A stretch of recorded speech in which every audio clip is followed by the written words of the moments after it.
পরিণত হয়ে যায়। যদি এগুলোকে মানুষের মতামত প্রদানের জায়গা যদি না ঠিকঠাক করে দিতে পারা যায়, তাহলে আমার মনে হয় কোটি কোটি টাকা খরচ করে এই ধরনের উপনির্বাচনগুলো না করাই উত্তম। এর পরিবর্তে অন্য কোনো পন্থা নেওয়া দরকার। কারণ ট্যাক্সের টাকায় নির্বাচন হচ্ছে, মানুষের গণতান্ত্রিক উৎসব বলছেন, কিন্তু দুর্ভাগ্যের বিষয় মানুষ গণতান্ত্রিক উৎসবে গণতান্ত্রিক প্রক্রিয়াতে নিজস্ব মতামত রাখতে পারছে না, সেখানে ভোট লুট হয়ে যাচ্ছে। ভোট লুটটা আটকাতে পারছে না নির্বাচন কমিশন। আজকে যতটুকু খবর পেয়েছি, নির্বাচন কমিশন ব্যর্থ। সন্ধ্যাবেলায় কি করবে? বড় বড় ভাষণ দিয়ে দেবে হয়তো যে না সব শান্তিপূর্ণ ছিল। অলরেডি আমরা 11টা বুথের জন্য রিপোলিংয়ের আমরা অ্যাপ্লিকেশন করে দিয়েছি।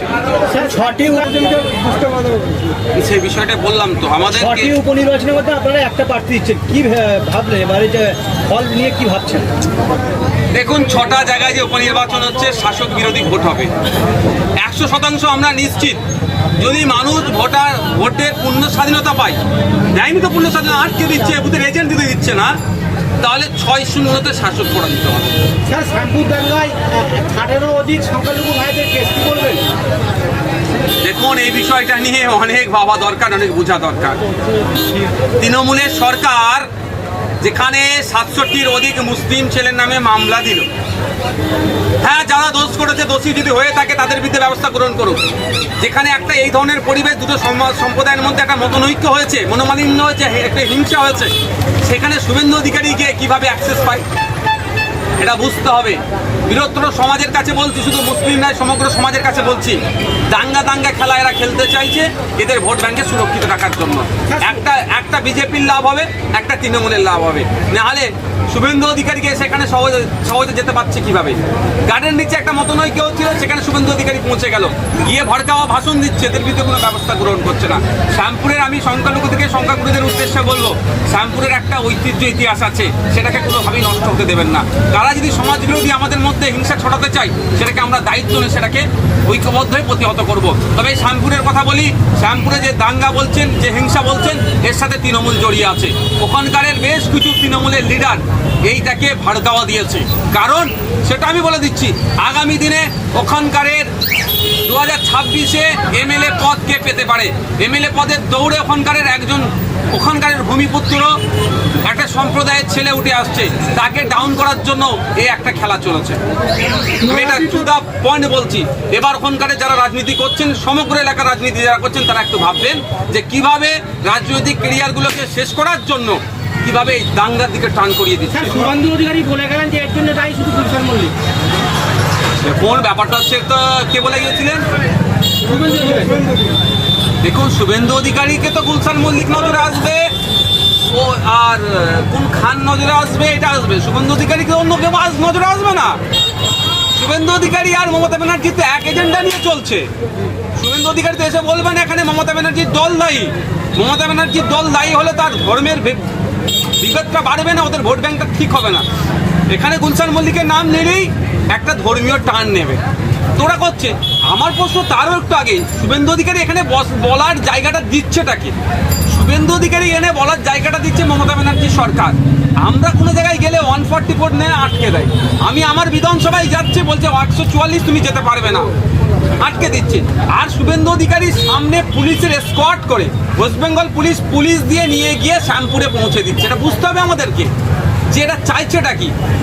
গার্ডেন দিচ্ছে, ক্যালকাটা পুলিশ সামনে এসকর্ট করছে, পাইলট কার দিচ্ছে, আর শুভেন্দুবাবুকে বলছে আসুন, এসে দ্বিতীয় ভড়কাওয়া ভাষণ দিন। ওখানে ফিরাদ হাকিমের নামে 4টে বলুন, এখানে গুলশান মল্লিকের নামে 4টে বলুন। আমি গুলশান মল্লিক, ফিরাদ হাকিমদের বলবো, বোঝার টাইম হচ্ছে।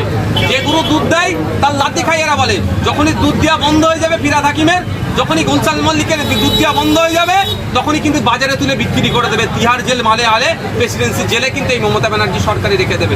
এখনো সজাগ সতর্ক হয়।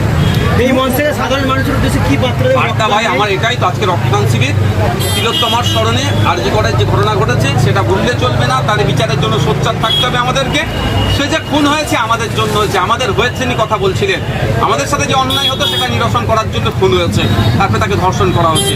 একটা বার্তা যেটা ভুললে চলবে না। দ্বিতীয় হচ্ছে রক্তদানের গুরুত্ব কি, রক্তদান করতে হবে এবং রক্তদান নিয়ে সরকারকে নির্দিষ্ট একটা পলিসি আনতে হবে। দেখুন, নৈহাটির যে ঘটনা ঘটেছে সম্ভবত একজন মারা গিয়েছে গুলিতে, তো এটা কোনোভাবেই কাম্য নয়।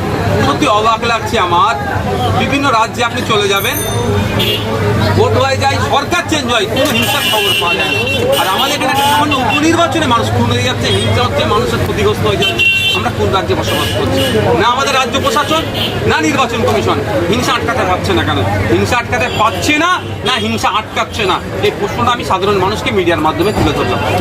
বাজারে আলু পেঁয়াজের কোনো রকম মূল্যের দাম বৃদ্ধি হচ্ছে, এই নিয়ে কি বলবেন? হয়তো আজ 1200 টাকা 1000 টাকা দিচ্ছে লক্ষ্মীর ভান্ডার, মায়েদের হাতে দিচ্ছে 1200 টাকা, আর 200 টাকায় সরিষার তেল কিনতে হচ্ছে, 100 টাকার কাছাকাছি পেঁয়াজ কিনতে হচ্ছে, নিত্য প্রয়োজনীয় জিনিসের দাম বেড়ে যাচ্ছে। 1200 দিচ্ছে, কিন্তু 12,000 আবার উল্টোভাবে নিয়ে নিচ্ছে। তো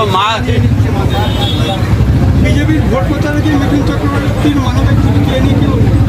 ভাই, রাফায়েলের ফাইল যদি আমার ডিফেন্স ডিপার্টমেন্ট থেকে চুরি হয়ে যেতে পারে, এত ওখানে ডিফেন্স ডিপার্টমেন্ট মানে বুঝতে পেরেছেন? আর মিঠুন চক্রবর্তীর মোবাইল লাইক ম্যানিবার্স আপনার স্টেজ থেকে চুরি হওয়াটা স্বাভাবিক ব্যাপার।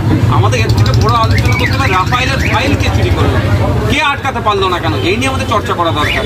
শুভেন্দু অধিকারী অমিত শাহকে পাশে বসিয়ে 70% মুসলিমদেরকে পুঁতে দেবো বললেন, এই বিষয়ে আপনি কি বলবেন? হুমায়ুন কবিরের বিরুদ্ধে আগে যদি রাজ্য সরকার ব্যবস্থা নিত, তাহলে এই দিন বলা সময় মানে দেখতে হতো না, সাহস পেত না এই দিন বলার। হুমায়ুন কবিরকে বিরুদ্ধে রাজ্য সরকার ব্যবস্থা না নেওয়ার জন্য আজকে মিঠুন চক্রবর্তী বলার সাহস পাচ্ছে। তো আমার প্রশ্ন এটাই, রাজ্য সরকার কি করছে দেখছে শুধু, না ভেন্ডি বাজছে? রাজ্য সরকারের উচিত হুমায়ুন কবিরের বিরুদ্ধে ব্যবস্থা গ্রহণ করা, মিঠুন চক্রবর্তীর বিরুদ্ধে ব্যবস্থা গ্রহণ করা। কিন্তু আমি দায়িত্ব নিয়ে বলছি, আমায় যতটুকু রাজনৈতিক জ্ঞান হচ্ছে এটা ব্যবস্থা গ্রহণ করবে না। কারণ হুমায়ুন কবিরকে দিয়ে বলে 30% মুসলমানটাকে এক জায়গায় রাখতে হবে, আর মিঠুন চক্রবর্তীকে দিয়ে বলিয়ে 70% হিন্দু ভোট আলাদা জায়গায় রাখতে হবে, দুটো ভোট ভাগ করে রাখতে হবে। দুটো ভোট ভাগ করে রাখলেই দুজনের লাভ। এ করবে, এদের বিরুদ্ধে ব্যবস্থা গ্রহণ করলেই তো কাজ শেষ, হিংসার হবে না। কিন্তু হিংসা না হলে এরা ক্ষমতায় টিকে থাকবে কি করে? এরা কিভাবে এদের রাজনৈতিক দোকান